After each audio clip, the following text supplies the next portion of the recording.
Welcome back to the Deep Dive. You guys sent in some really interesting stuff there this deep dive, particularly this question, why is Jesus God? We've got some excerpts here from pasted text, and it looks like they're coming at this from a Christian perspective. So get ready. We'll be diving into Bible passages, theological arguments, the whole nine yards. Yeah, it's a question that has shaped history and culture for centuries, hasn't it? I mean, people have been wrestling with this idea for millennia, and to see how pasted text brings together all these different threads, like looking at the Bible through a historical lens, but also bringing in personal reflection. That's what makes this deep dive so fascinating. Yeah, for sure. And the text doesn't waste any time getting right into it. They're saying right off the bat that this isn't just some abstract theological debate. This is about how we live our lives, how we view God, our relationship with him, and they're going right to the source, pulling directly from Jesus's words and actions in the Bible. And right out of the gate, they focus on how Jesus uses that title, I am. It's like a direct echo of how God revealed himself to Moses. It's a powerful statement. And the text even goes so far as to say that this claim that Jesus was essentially declaring, I am God, that's what led some religious leaders to want to stone him. They understood exactly what he was saying. Yeah, talk about a bold statement. Right. And it just keeps going. The text goes into John 1.1. In the beginning was the Word, and the Word was with God, and the Word was God. And then a few verses later, boom, the Word became flesh and dwelt among us. It's like they're driving home this idea that God became human in the form of Jesus. Exactly. And that's where this whole concept of Jesus's dual nature comes in. The idea that he was fully God and fully human. It's a core belief in Christianity, and it's mind-blowing when you really think about it. Not just a prophet, but God himself reaching out to humanity. It's huge. Yeah. And the text doesn't stop at just Jesus's words. It goes into how other people interacted with him. We're talking full-on worship, bowing down, calling him Son of God. And you have to remember, in the Bible, worshiping anyone other than God was a huge no-no. So to see this happening around Jesus, it really makes you think. It's a really good point. And the text gets even more interesting when you compare it to those times when angels or even the apostles were accidentally worshipped. They always redirected that reverence right back to God. But with Jesus, there's this implicit acceptance of worship as if it's rightfully his. Because as the text argues, he is God. Okay, but hold on, because there's more. This text just keeps going. Yeah. It also says that Jesus had power over death, like literally his own death. We're talking John 10:17-18, where Jesus says, I lay down my life that I may take it up again. No one takes it from me, but I lay it down of my own accord. I mean, even today, that's a bold statement. Absolutely. It suggests a level of control over life and death that's usually reserved for, God. And the text connects this to Revelation 1:17-18, where Jesus holds the keys to death in Hades. It's not just about resurrection. It's about having ultimate authority. And just when you think it can't get any more intense, there's this whole thing about Jesus forgiving sins. The text is very clear that according to the Bible, only God can forgive sins. And then it points to Mark 2:5-7, where Jesus forgives a paralyzed man's sins. And the religious experts are like, wait a minute, only God can do that. Can you imagine being there for that? It would have been incredible. Here you have Jesus, seemingly just a man doing something that was supposed to be God's domain. And the text uses this to highlight the tension between what Jesus was doing and what everyone believed back then. By forgiving sins, it's like Jesus is claiming that divine authority for himself. And if that wasn't enough, they hit you with another big one.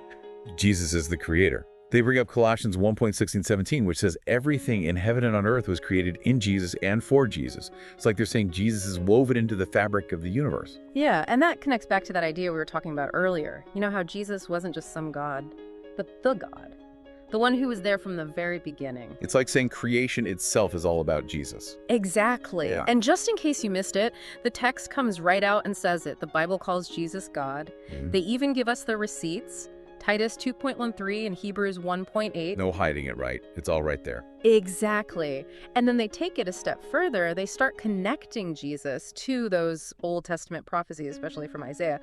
The ones about the Messiah who would show God's power and presence. So it's like they're building a case, right? Yeah. Connecting the dots throughout the whole Bible. Right. It's not just about isolated verses. It's about the bigger picture. But it's one thing to make these arguments and another to really understand what they mean for us today.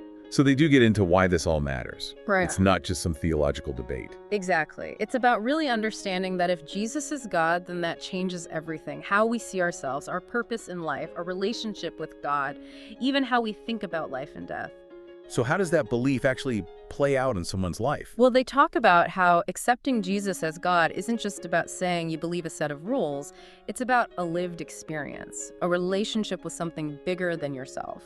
So it's more than just checking boxes. It's about how you live your life. Exactly. And that's where that idea of Jesus's dual nature comes in, again, fully God and fully human, because it means that God gets us on a fundamental level, not just intellectually, but emotionally. Because he's been there. Right. He understands our joys and sorrows, our struggles and triumphs, because he lived through them too. So instead of God being this distant figure, he's right there with us in the thick of it. Exactly. And the text takes that idea even further. It's not just that God understands us, it's that Jesus coming to earth, his life, death, resurrection.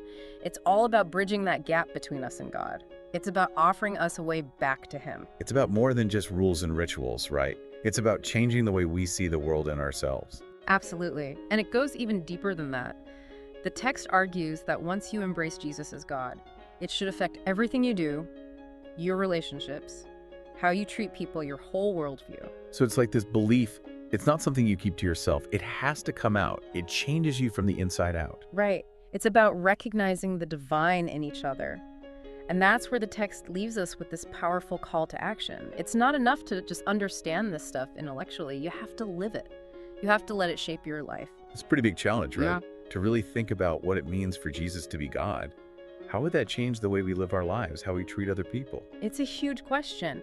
And as we've been talking about all these arguments and interpretations, it makes you realize that this whole idea of Jesus's divinity, it's something people have been debating for centuries. That's true. Feels Yeah. like this text is just one small piece of a much bigger conversation. Exactly. It's like opening a door to this huge library of theology and philosophy. Every generation has had to wrestle with these ideas. And even within Christianity itself, there are so many different ways of understanding this right. Absolutely. But the text emphasizes that even when we disagree, it's important to listen to each other and be open to different perspectives. So it's not about being right, it's about understanding. Exactly, because Yeah. in the end, we're all just trying to deepen our own faith and relationship with God. This has been a really thought-provoking deep dive. We've covered a lot of ground here. Biblical passages, theological debates, historical context. What's your biggest takeaway from all of this? For me, it keeps coming back to that idea of Jesus's dual nature, fully God and fully human. It's been debated for centuries, but there's something about it that's so hopeful, so comforting. It tells us that we have a God who not only understands our struggles, but has experienced them firsthand. It's a powerful message. And it reminds us that this isn't just about abstract ideas, it's about our relationship with God. A God who knows us better than we know ourselves and loves us unconditionally. Absolutely.